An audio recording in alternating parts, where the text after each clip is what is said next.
In the late morning of May 17th, 2008, twin sisters Sabina and Ursula Eriksson boarded a bus headed from Liverpool, England to London. The bus made an unexpected stop at a motorway service station, and both of the girls exited the bus here. According to official reports, the girls weren't feeling well, but according to the bus driver, they were acting erratically and holding abnormally tightly to their bags. The manager of the motorway station also thought their behavior was odd, and fearing they had something illegal in their bags, called the police. The police came, talked to the girls, and decided that they weren't a threat, so they let them go. Both girls are seen on CCTV leaving the service station and walking down the central reservation of the M6 highway. Suddenly, they decide that they needed to cross. Both girls run into the heavy, fast traffic of the M6, both injured in the process, Sabina being struck directly by a car. Highway agency and police were called to the scene. Expecting two severely injured or possibly deceased people, they were shocked to find that both girls were standing and seemed totally fine. Police were trying to determine what happened and assess the overall situation when suddenly, in spite of efforts from an officer to stop her, Ursula heads right back into traffic, being hit by a truck. Sabina, who looks calm and unconcerned, follows her sister just a moment later and jumps right in front of a car. Hey humans, it's Hannah. Welcome back to my channel, or if you're new here, I do videos on creepy and disturbing things. I wanted to cover this case actually for a very long time. And if you've never heard of it before, it's gonna be like the most bizarre thing you ever have heard. And if you have heard it, well, relive it with me. I don't know. Sabina and Ursula Eriksson were born in Sweden on November 3rd, 1967. They grew up with an older sister, Mona, and an older brother, Bjorn. Neither of the sisters had any type of mental health illness history or diseases, and neither of them had ever had a criminal conviction in their life. They had a seemingly normal life as far as we know. Both girls, by the time they were 33 years old, which was in the year 2000, Ursula was living in the United States and Sabina in Ireland with her partner and her two children. So jump ahead a few years later, on May 16th, 2008, Ursula visits her sister Sabina from the United States. Pretty much right after she arrived at Sabina's house, the girls took off and they left without telling anybody where they were going. To this day, nobody really knows their original reasoning for leaving the house together. They headed towards Liverpool, England. They traveled by ferry and they were in Liverpool by 8:30 a.m. the next morning. In Liverpool, they then headed to St. Anne's Street police station, where the girls would report that Sabina's children may be in danger. The police, of course, were very confused as to why the girls would come all the way over to Liverpool to report something that was happening in Ireland. So the police, of course, followed up on the concern and they called Dublin. They confirmed that, sure enough, Sabina had had a fight with her partner the night before, but by all accounts, the children were just fine. 11:30 a.m. on this same day, this is where we kind of started off in the beginning of the video. The girls boarded a National Express coach, which to us US people is pretty much just a bus, and they headed for London. Around 1 p.m. that day, the girls both got off at a Kiel station, which is a motorway service station, basically. So yes, according to the official reports, the girls were not feeling well. However, the bus driver had a different story. He claims that it was his idea to drop them off at that service station and that it was not an intentional stop. That's not a normal stop that he took. But the girls were acting extremely erratically on his bus. Not only were they clinging to their bags super tightly and kind of scaring other people around them, but they also wouldn't let the bus driver search their bags when he requested to do so. So he feared that they had something illegal in them. He informed the manager of Kiel Services and she agreed with him. She also thought that the girls were acting really strange. So concerned again that they had something illegal or were gonna do something illegal, she called the police. The police came and questioned both girls, but as we established, they left. They let them go because they didn't think they were acting weird and they didn't think that they were going to cause any harm. And here's where the story just gets bananas. Both girls are seen on CCTV leaving the service station on foot. They walked down the central reservation of the M6 highway and then for whatever reason decided that they needed to cross it right then and there. Sabina was struck by a hatchback car while doing so. And both girls, of course, just caused general chaos on the motorway. The highways agencies, which if you're in the US and you don't know what that is, they're basically just people that maintain the highways in the UK. They maintain the highways, they operate them, and they're just a government-owned agencies. Police also arrived at the scene. The reason that this was all caught on such clear, beautiful videotape is because a show for the BBC called Motorway Cops happened to be following the cops that were called to the scene that day. So they got the whole thing on camera. The officers, of course, came expecting fatalities, or if not fatalities, at least the girls being super injured. But like we said in the beginning, they arrived and the girls were just standing on the side of the road, acting super cash. And then suddenly, Ursula just breaks free of everybody and runs into the middle of the road as if she's trying to get hit by a vehicle. She runs into the road and sure enough gets hit by like pretty much a semi-truck. It was actually a Mercedes-Benz Acros 2546, but it looks like a semi. This truck was going 56 miles an hour. Again, that's US. If you're in other countries, that's about 90 kilometers per hour. Sabina then escapes too and follows her sister directly into traffic as if determined to get hit by a car. Sure enough, she gets struck by a car and you see her like roll and over the windshield and then fall to the ground. And miraculously, both girls survive these car attacks.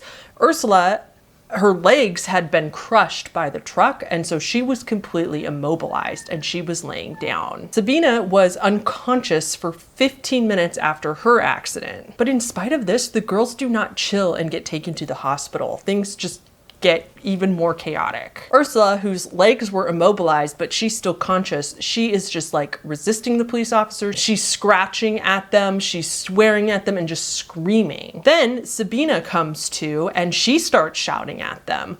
Sabina can be heard saying, "They're going to steal your organs." And when they're on Ursula, you can also hear Sabina in the background saying, "I recognize you, you're not real."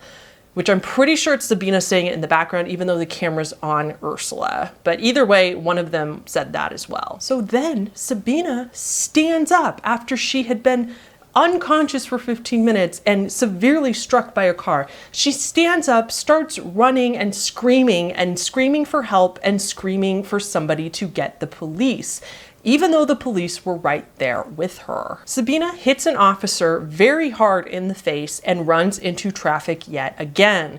This time, thankfully, she is not struck by a car. However, all the people involved in restraining Sabina said that she had like superhuman strength, and 3 of them tried and they could not subdue her. So it ended up taking 6 whole people to restrain, sedate, and get Sabina into an ambulance. Okay, so after all this went down, Ursula had to be flown to the hospital and Sabina was taken to the hospital as well, I believe in an ambulance. And then Sabina just like took a 180 and totally chilled out. She seems really relaxed and controlled, and she's even seen like talking and joking around with some of the staff. However, there was a couple odd things. First of all, Sabina did not seem concerned about Ursula at all. She did not ask about her sister once. The other really eerie, ominous thing is that she told an officer, quote, "We say in Sweden that an accident rarely comes alone.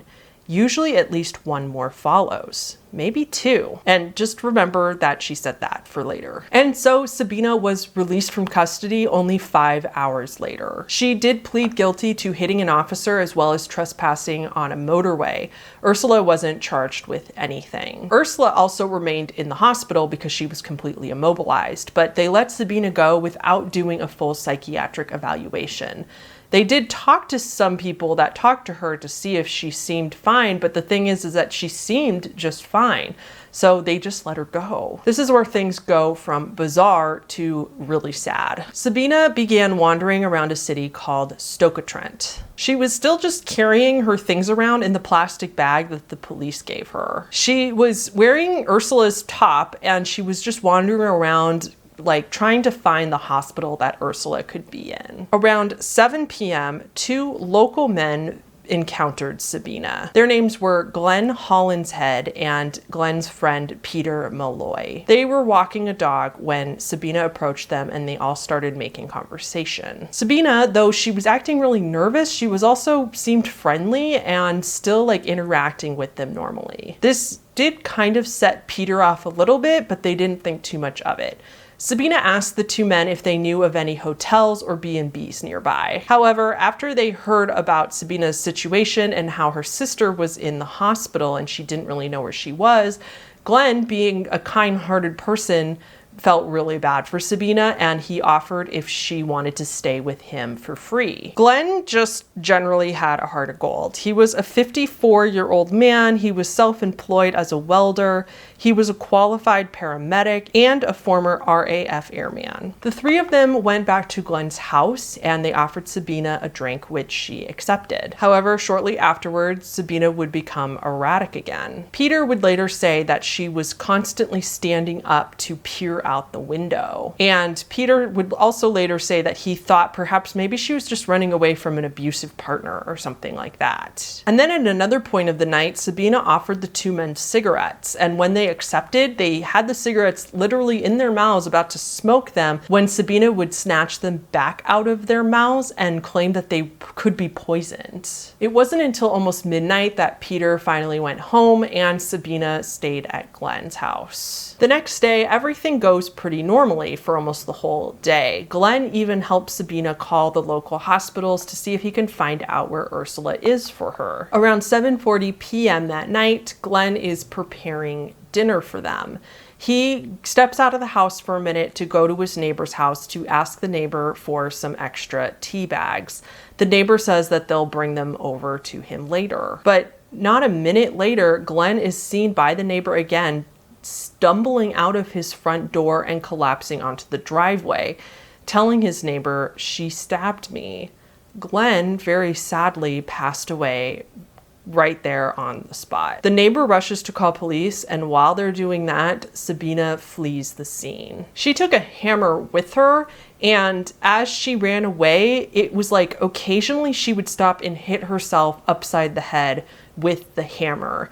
The reason that we know this is that somebody driving by saw her do this, and this was some good Samaritan that actually stopped and tried to stop her. They were tackling Sabina and trying to take the hammer from her so she would stop hurting herself. But this good Samaritan ended up getting a roof tile struck into the side of their head that Sabina was hiding in her pocket. She was of course able to get away from this person, who by the way was fine, and the paramedics were able to catch up with her and catch her again. But before they could catch her, Sabina ran from them and ran off of a 40-foot or 12-meter bridge. She broke both of her ankles in the process and fractured her skull. So Sabina goes to the hospital yet again. Ursula was kept in the hospital until September of that same year. They kept her, I was wondering why they kept her for so long for something like that, because I think she could walk again. I don't think she was immobilized forever. And it's because after she was better, they kept her there for psychiatric evaluation. But once she was released, that's kind of where the Ursula story ends. She was just sent back to America. Sabina, on the other hand, was discharged from the hospital on September 11th, 2008.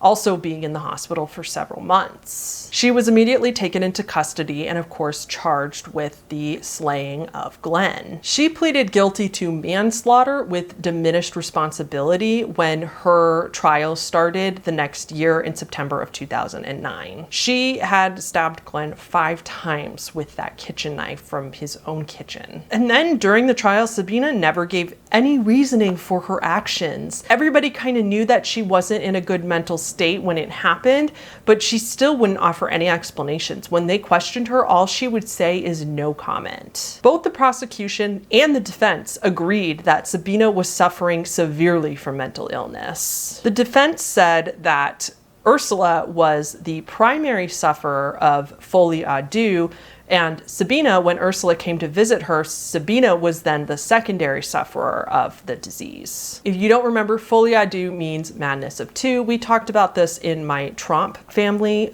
video, where it's basically when close-knit people, usually family members, start to experience delusions together. However, I have to say that this makes all the previous events up until this point make a lot of sense. For example, when Sabina hit that person in the head with a roof tile when he tried to catch her.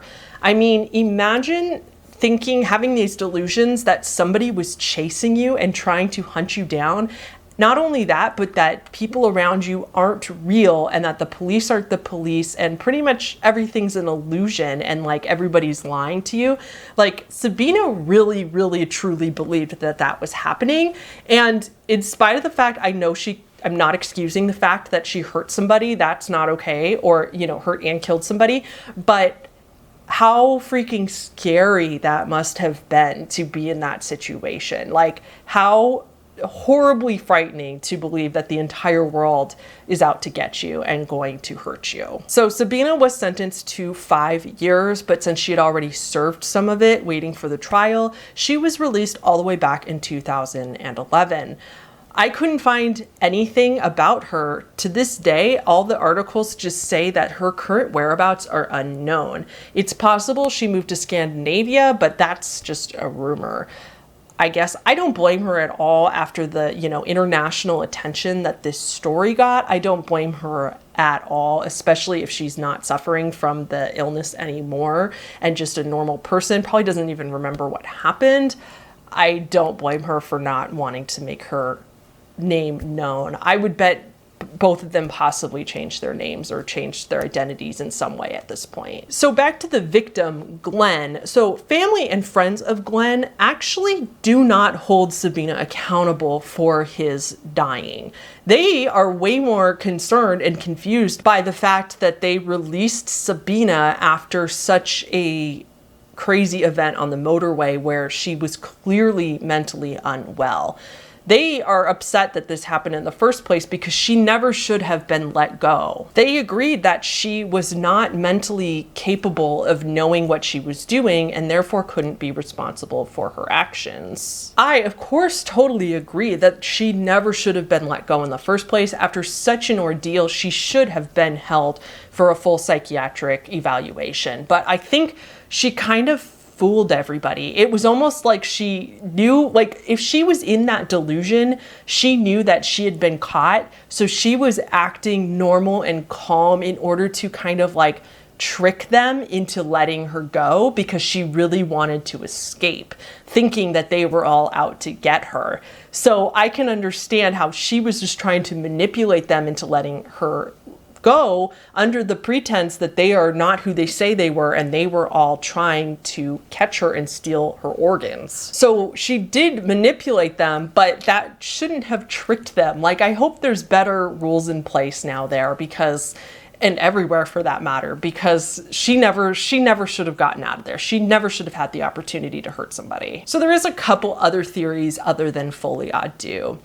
Some people speculate if they were part of this huge drug ring, and maybe somebody bad in that drug ring was after them. This would explain them holding that tightly onto their bags and as well as their desperation for getting away from law enforcement. But they both tested negative for any narcotics at the time of the incident. This theory is just kind of unlikely. The other more convincing theory is, did the twins have a suicide pact? The way that both twins just run into traffic together with just tons of vehicles clearly going highway speeds right in front of them does kind of support this theory. If they were just trying to run away from the police officers, why didn't they wait for a break in the traffic? Unless they were that desperate to get away that they were just hoping for the best. But it honestly seems like the girls ran out in front of the vehicles, not trying to dodge them whatsoever. But I would remind you guys, remember how Sabina was screaming, "Get the police, get help," even though the police were right next to her. That suggests way more to me. I mean, I'm not a psychiatric expert, of course, but that suggests way more to me that she was experiencing delusions, straight up telling the people around her that they weren't real. The other thing is that if it was a suicide pact, you'd think she'd be a little more concerned about where Ursula was. And the whole hours while she was being held, she didn't ask about Ursula once. And then, of course, some people suspect aliens, or that the twins are aliens. But somebody always suspects aliens as a theory because it can be pretty much made into any theory for any situation. So I'm not even going to entertain that one. I cannot even begin to, yeah. I think the most tragic part about this story overall is just that somebody lost their life when he really didn't need to. When if they had just had the forethought to maybe keep her a little longer and make sure, like, you good, you know, make sure she was okay, this, you know, could have been prevented, and Glenn never would have lost his life because of this. Especially sad just because Glenn was being a kind-hearted person and just really wanted to help somebody out. Anyway, that is the story of Sabina and Ursula Eriksson. Please give this video a like, not because the story's fun, but just to help the channel out. I'd really appreciate it. And thank you guys so much for watching, especially if you made it to the end, and I will see you all in the next one.